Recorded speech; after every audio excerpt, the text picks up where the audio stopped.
Adoption, Adaptation, Agriculture guided poster session. We have 3 poster presenters here to share. So we will start with Fong An Nguyen, who created a poster together with Miroslava Bavorova. So I will...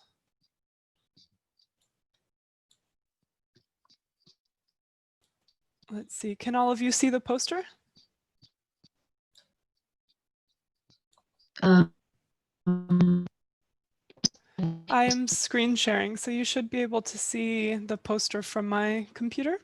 Adaptation to Climate Change by Smallholder Coffee Farmers in the Central Highland of Vietnam.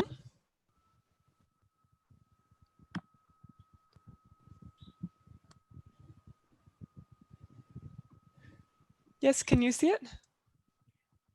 Yeah, only part of it actually. Yes, that's true. I mean, I can make it smaller and then I can zoom into certain parts. Yes, yeah. Okay.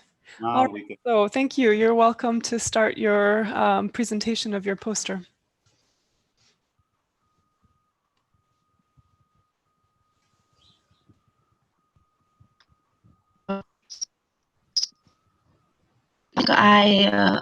I sent my video about the presentation of my poster, so you can open it. In my presentation.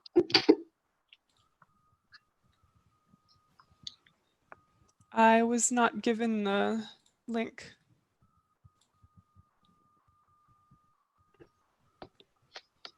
So if you can play it from your device.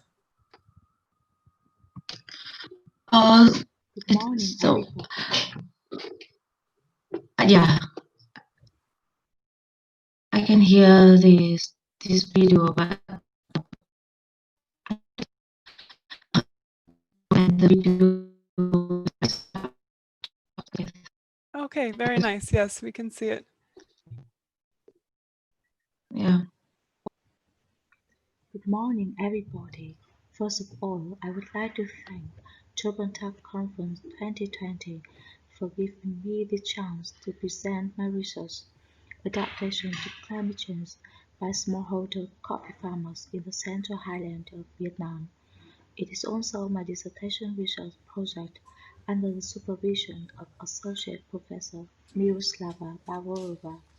So far, the research is still in progress, therefore I would like to share with you today my methodology instead of providing statistical results.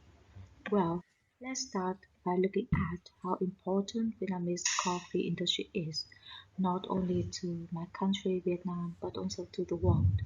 Sadly, I have to say, not everyone knows that Vietnam is the second largest coffee exporter worldwide. Accounting for 14% international market share, the industry brings annually export revenue of around $3 billion, and half a million Vietnamese livelihoods in the Central Highlands is solely dependent on coffee production. Since everybody talks about climate change towards agricultural products, which may bring you to a question: whether Vietnamese coffee will be impacted by climate change? Well, the answer is yes. And in a study of International Center for Tropical Agriculture 2012, Vietnam could lose up to 50% of climatic suitability for coffee crop by 2050, It's not as you can streaming. see in Figure 2.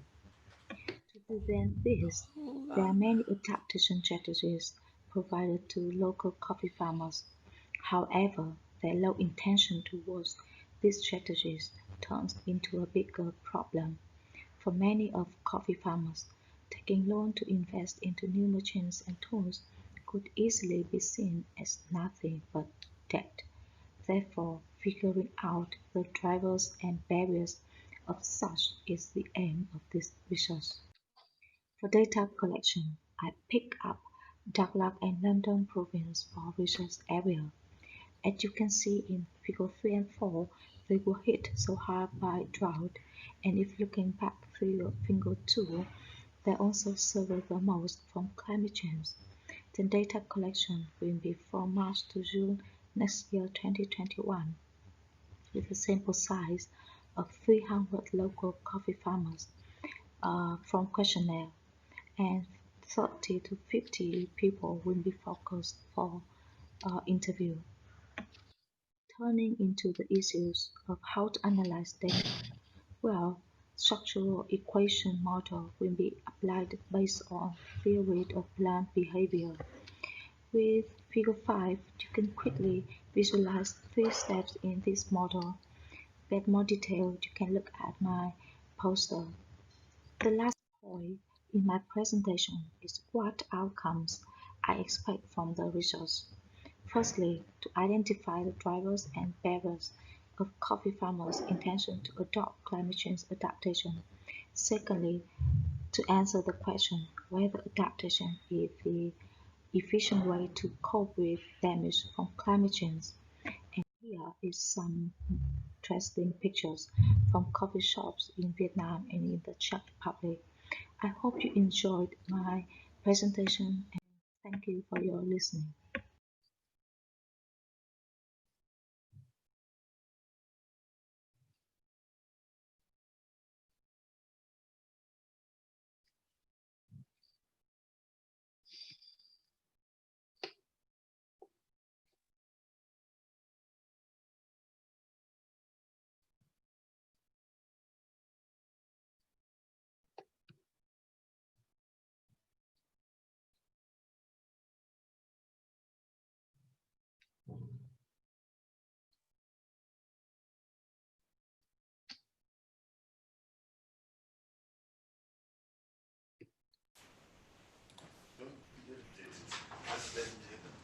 Okay, thank you very much for the video. The link on the conference website is wrong, but the correct link is on the side section where the question and answers are. Are there any questions from any of the presenters? There aren't any from the audience. Are there questions from any of the others? If not, I can start with a question, which is looking at the factors about predicting people's behavior. Can you tell us more about how you grouped these factors on attitude, subjective norms, and perceived behavioral control?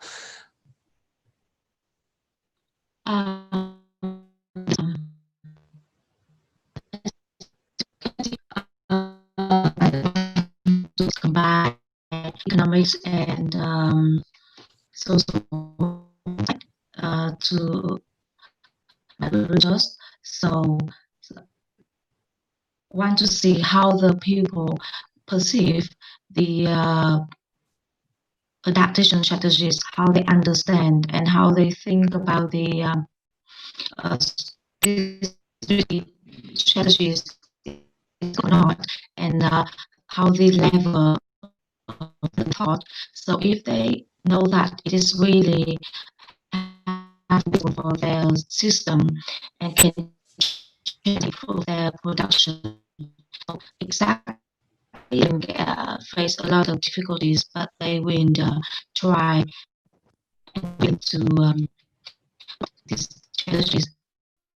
And also about they also need prepare themselves that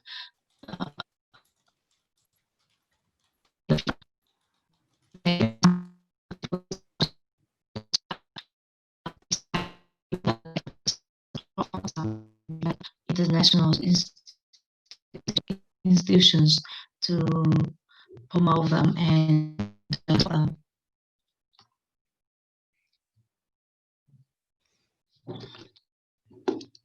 I'm sorry, we're having some difficulties with the audio. Can you repeat some of the last part? I'm not sure. I'll turn off my video, so maybe that will improve the audio? Yeah, there is a difficulty to hear about yes, the voice. Perhaps could you just repeat the last sentence and then we'll move on to the next presentation? Okay.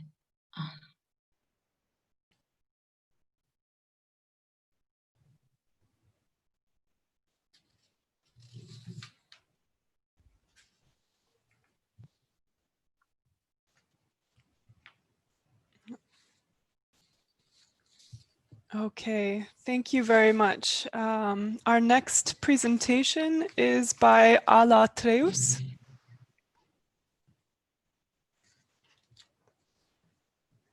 So it looks like the Tropentag organizers will put your video on. Yes, please share the video.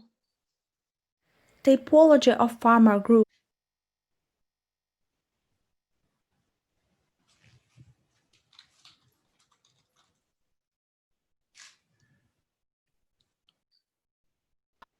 Typology of farmer groups in Ukraine on the example of agrarian cooperatives. Cooperation of small farmers is one of the possible ways for agricultural sustainable development. Ukrainian legislation separates agrarian cooperatives into groups: service or not-for-profit cooperatives and productional cooperatives. Also, we can divide all agrarian cooperatives in the world by type of activity: milk production, fruit production, etc. However, in Ukraine, one more typology could be used, because in this country are cooperatives that registered as a cooperatives but functioning as a farm with one owner. On the other hand, there are agrarian cooperatives that are not registered but farmers made informal community that functioning as a real cooperatives. In the paper proposed a new typology for agrarian cooperatives that could be used to characterize cooperative movement in Eastern European countries. The paper examined 78 questionnaires of 28 agricultural cooperatives from 8 regions of Ukraine.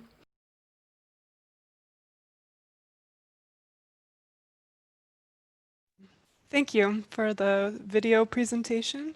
I'll start the questions. Can you tell us more about how your results differed between the 8 regions that you studied?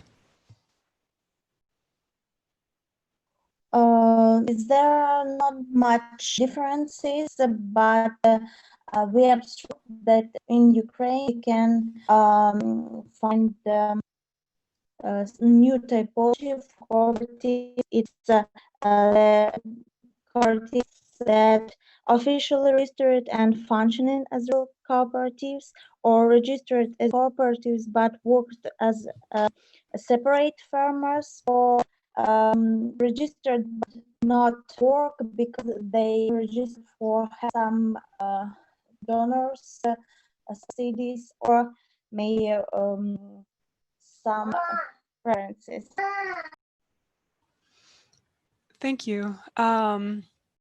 Were you able to get any qualitative interviews done in terms of, like, you were in the poster, you explained how some of the cooperatives were started in response to UNDP initiatives and not so much from the people themselves.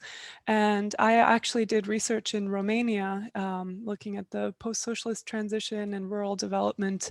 And we also found that people were quite resistant to creating cooperatives in the western border region where I was studying because of the association with the communist past. So perhaps you could comment a bit more on that in your study area. Yes, some cooperatives was prolongation of existence of its post-USSR farmer groups, and some of them was founded because UNDP proposed local communities to some equipment or some studies for buying such equipment, and it was a stimulus from founding new cooperatives. Okay, thank you. I'm sorry, I don't understand the question because I have bad connections. So if something wrong, tell me please. Yeah, no, this is an important topic looking at the land tenure regimes. I'm interested also in terms of how after the changes in the Ukraine post-independence, like how the land was given back. So in the study area that I did research in, when the land was returned to the original owners from the earlier like before the communist period, there was actually an effect of deindustrialization in the area because previously all the work had been done in cooperatives with large tractors, harvesters, machinery. But because the people that the land had been returned to didn't have that equipment, suddenly when going in the landscape, you would see people plowing with horses and going back to very old techniques because it was all that people had available to them. So that was the trajectory in the region that I studied. So it's interesting that the combination of the players with the UNDP, that they still kept the cooperative structure, even though they weren't using it in the same intended way, like you explained in the poster. Yes, it's not only independents, but they have subsidies from local governments or government of Ukraine. So it helps to develop a cooperative movement in Ukraine. And it's true that after USSR, every community member had some land area for 2 or 3 hectares, and to have a good farm, they had to connect with other community members and buy equipment together, or just give somebody for the land.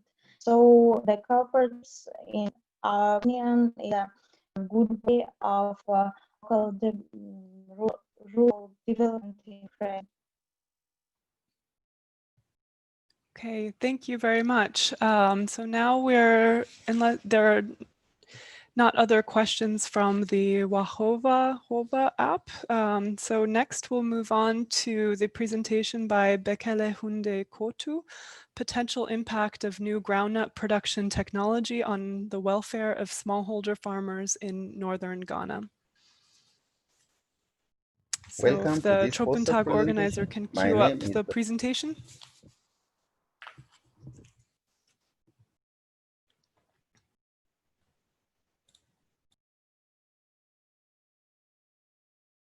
to this poster presentation. My name is Bekele Koto. I'm working for the International Institute of Tropical Agriculture. I'm going to present you a study conducted in Ghana on potential impact of groundnut production technology on welfare of smallholder farmers. Groundnut is a dominant legume crop in Ghana. It is extensively produced in northern savanna. However, its productivity is very low. One of the reasons of its low productivity is that farmers use low planting density in their fields. Recently, a higher planting density has been introduced by the International Institute of Tropical Agriculture and its project known as Africa Rising. This study aims to address three main objectives. First, it assesses the economic advantage of the new technology. Second, it predicts its potential adoption rate. And third, it evaluates the potential impact of the technology on household poverty. We conducted the study in 3 regions of northern Ghana. We used different sources of data, including on-farm experiments, focus group discussions, and the household survey. We followed 3 steps in our analysis. First, we conducted a cost-benefit analysis, followed by adoption prediction. And based on the results of the cost-benefit analysis and adoption prediction, we conducted impact analysis. The results of the study showed that the new technology has economic advantage over the farmers' practice. For example, the benefit cost ratio showed that the benefit cost ratio associated with the new practice is about 1.9, which is by far greater than the benefit cost ratio associated with the farmers practice, which is about 1. The maximum predicted adoption rate is about 62%. This level of adoption is expected to be achieved within 10 years of the initial year of adoption, which was assumed to be 2019. At this level of adoption, poverty is expected to be reduced by about 3.6% under the assumption of the open economic policy, and by 2% under the assumption of the closed economic policy. The conclusion is that the new technology has economic advantage over the farmer's practice, and its impact on poverty is substantial. Thank you very much for listening to my presentation.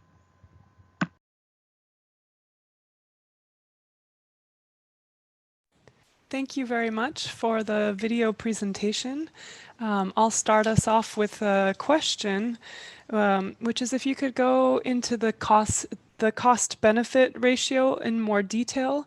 So go over, are there additional fungicides that might be needed in order to have this higher density cropping ratio?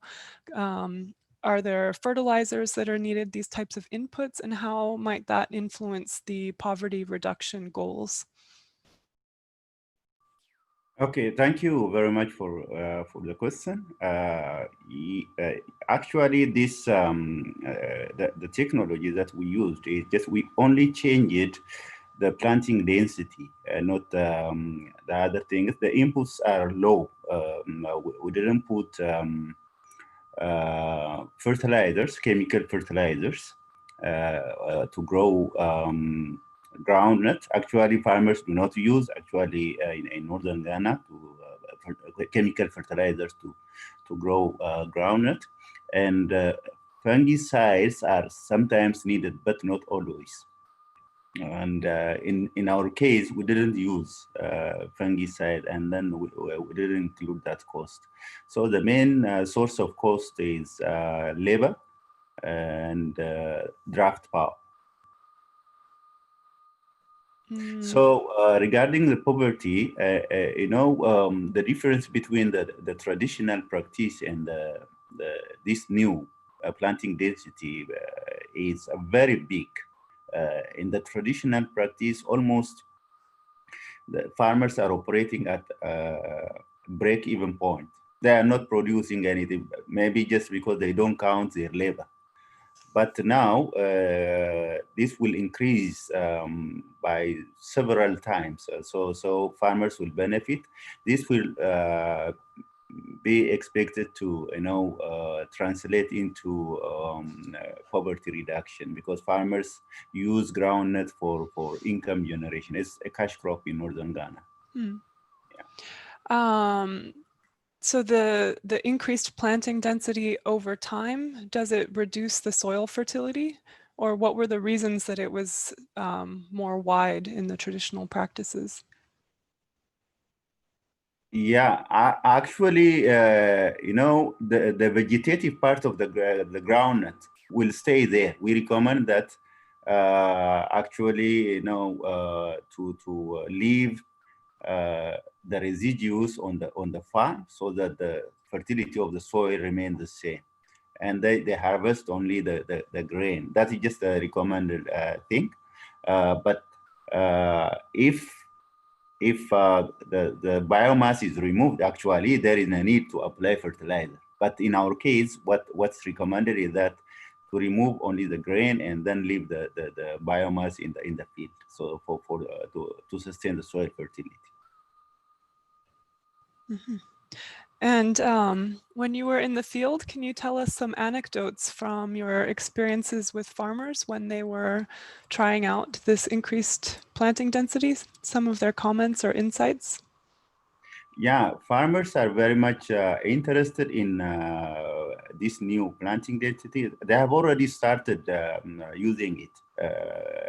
2 years ago, they have started. We follow, a mother-baby trial type.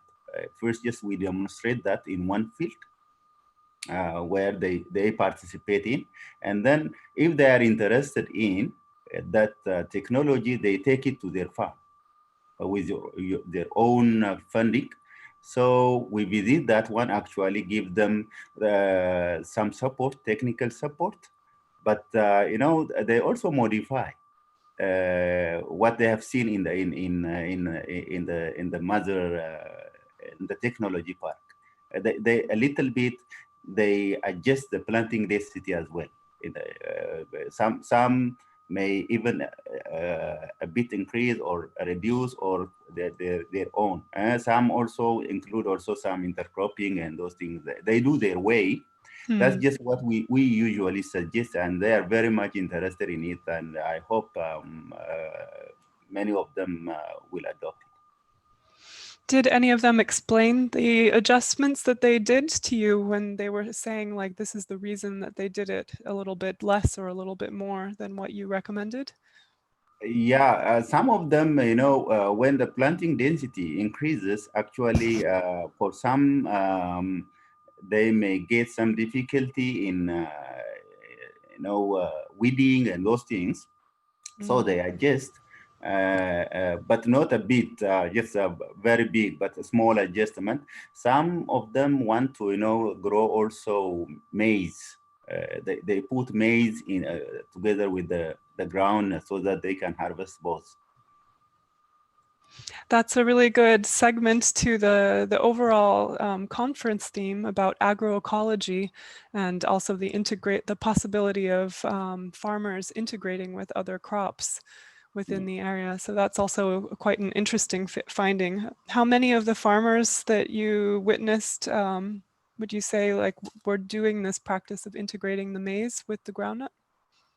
And there are many actually. We actually started with 12, about 12 communities, and in each of them, at least 2 farmers participated. So maybe at this time, the number may be large. Actually, the people who participated, we know also, in addition to the people who are directly participating in the trials, we also there are people who come to the field to visit. We organize, field days for the farmers to observe and then replicate the activity. And so there are some of the participants in the field days have already adopted as well. I also did some work in northern Ghana. Is the community of Jana and Cheohai, are they within the 12 Africa Rising communities that you studied? Cheyohi, yes. Cheyohi, Okay. not Yana. Yeah. Okay. Yeah. Can you tell us more about Cheohi? Yeah, Cheyohi is actually one of our intervention areas. They are very active in many of the our technologies. Groundnut, they are growing groundnut, and they are participating in that. It's Great. nearby Tamale, if you know it. If you have Yeah. visited, yeah, it's not far from there. They are very much actively participating in our interventions. Did you find that people from the different sub-villages, like Cheohi 1, 2, Yes, that they were also then seeing what the 2 farmers that were adopting or starting out this intervention, and then also saying, oh yeah, that's something I would like to try on my farm after observing it on their neighbor farmer? yes, yes. Actually, our center is the technology park is located in Cheyohi number 2. But we invite people, even students from the neighboring areas, during the demonstration, and I hope that some of them have taken that to their own farms. Excellent. Yeah, the Nyangpala campus of the University for Development Studies is quite close. So you know Ghana very well. Yes. Yeah, This is good. So, Are there other questions from the other presenters on the topic? I think we can open the floor a little bit more. We still have about 15 minutes for the session. So it would be possible if the others would like to ask questions as well.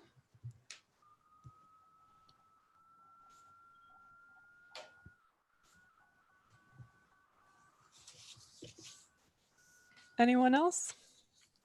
We have examples from the Ukraine, Vietnam, and Ghana. Yeah, but I have a question for the cooperative, on the cooperative one, baby.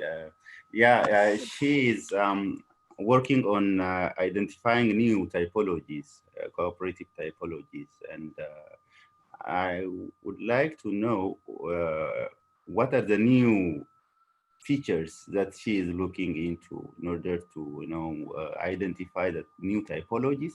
How many of the typologies have been identified through her research, and what is the implication of the new typology as compared to the previous known typologies?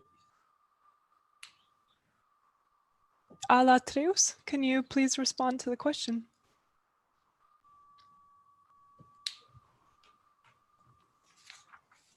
Let's see.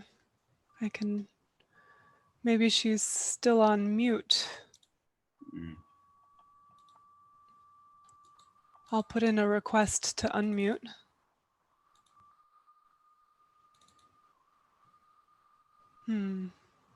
From my experience in Eastern Europe, there was different actors with different types of interests in the landscape. So there would be like multinational conglomerates that would come together with, in Romania, they had Italian investors or even German investors coming in as, and pairing with some of the local individuals in order to get the title to larger land holdings. So that was one type of way that the land holdings were organized for larger scale use. One was these types of cooperative associations, which there were some in the area I studied, but not as many as in the area in Ukraine that was described. And then there were also small family farms and family associations that were registering their farming enterprises. But yeah, that land tenure landscape is very different from what you have, for example, in northern Ghana with the chiefs, for example, that have say in terms of what trees can be used on the landscape and things like that. So in terms of adoption and adaptation, that's also something that really has to be taken into consideration, is what are the specific conditions in the place for the land regimes? How are people able to then make use of these different technologies and ideas for land, for agriculture in an economic way that, like as you were describing, Bekele, about the cost-benefit ratio, if there's an uncertain land tenure regime, it's difficult to invest in things that would have a longer term use on the landscape. That's true. Yeah. So you are working in northern Ghana. Do you have a project there? We have one, it's called Upgrade Plus, and we're looking at processing of underutilized species together with women's groups. So trying to come up with technologies that can be used by these groups. So we try not to have them be too capital intensive so that they remain accessible to the women's groups. It looks like Alatreus was trying to get back. Yeah, there was a moment the web was saying the audio was almost back on. In the Vietnamese case study, what are how did the land holding patterns, how did that influence the adaptation to climate change with the coffee production?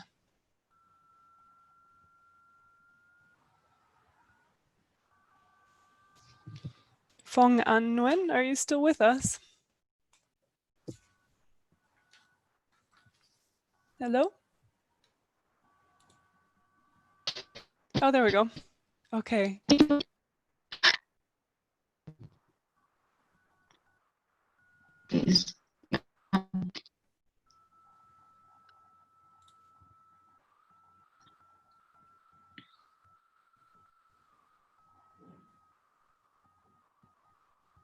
looks like we're still having trouble with the audio. Sorry about that.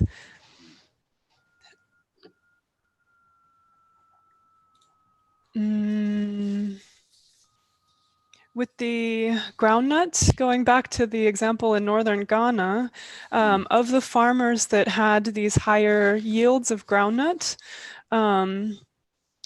did some of them go into making this, it's like these round circular groundnut cakes that are common in the region? Did some of them do that for added value? They usually use it for, they sell it. They don't process it very much, but they cook and sell it. And also they sell it raw. But at home, they usually use groundnut to make soup. Mm-hmm. Yeah, that's the common way of using groundnut. But they prepare different food from it. Commonly, what is sold in the market is that they cook it simply with the just the husk without shelling it. They cook it or they roast it and sell it. That's the common way groundnut is used in northern Ghana. And some of them are actually they produce also oil from it. Yeah. How did among the people that were having these increased yields, how many of them, is there any intention to study these other added value activities rather than how many of them are selling potentially to the international markets, as you were describing in the poster with the closed or open economy, but rather looking at the benefits from these added value activities from the peanut production, such as the oil or the roasting, as you're describing? Yeah, that's an important look at. Actually, we are also working in that direction. We have already started working on this soya bean across the value chain, adding value. And we are planning to, do that one with different processing, agro-processing units. So that they process and send it to the international market. The problem with the international market is that this aflatoxin that's found in the groundnut. Because of that, they couldn't, enter into some of the international market. For example, in 2015, I think maybe the EU, has said, that most of the groundnut exporters in Ghana couldn't enter the EU market because of these standards. They couldn't meet the EU standard because of the aflatoxin. There is a minimum rate, just a level that's allowed, and I think now the Export Promotion Commission in Ghana is engaged in training farmers on how to reduce this aflatoxin and those things.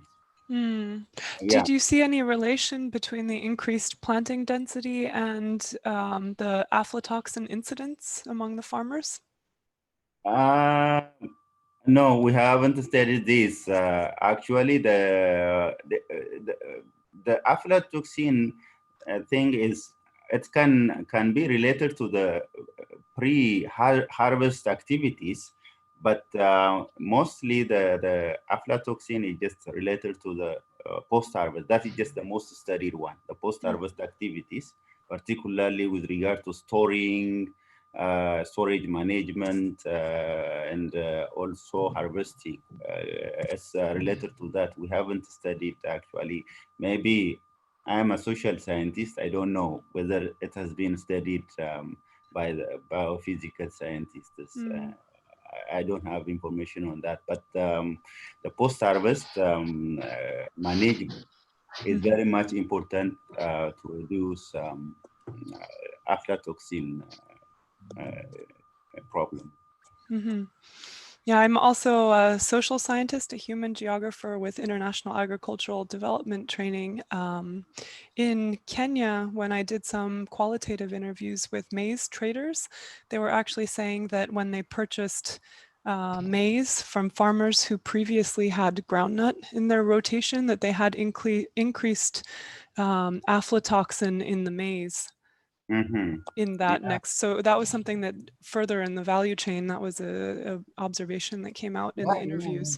So it might be worth looking into. So maybe some of your colleagues at IATA or some of the other networks you're part of could be part of the future research. Yeah. That's a good observation, actually. We are doing this research. IITA is not directly engaged in groundnut research. It's just the mandate is given to the ICRISAT, maybe International Institute of Research in Dry Areas, ICRISAT, based in Mali. But we are collaborating with ICRISAT to do this research. Maybe our biophysical scientists may know about it, and I hope that's a very good input. Well, thank you very much for all of your inputs. We're now at time for the session. We had the luxury of having fewer posters presented so that we could go more in depth with the discussion. And thank you very much for all of your patience also with the technological issues in this first virtual edition of the Tropentag. Hopefully in the future we can meet in person again, but in the meanwhile, I appreciate that your willingness to do this virtual experiment for poster presentations. Thank you so much for your discussion on adaptation and adoption in agriculture. And enjoy the rest of your Tropentag sessions. Okay, thank you so much for having you, and I hope I just will continue communication on this issue. Okay, thank you. Okay, Bye-bye. Have a nice time. Yeah, sorry for having just missing the video. You know, my camera has some problem. The application. I tried to bring the camera, but it couldn't work. I'm sorry for that. It's okay. You so much. It's okay. Thank you. Bye-bye. Bye bye.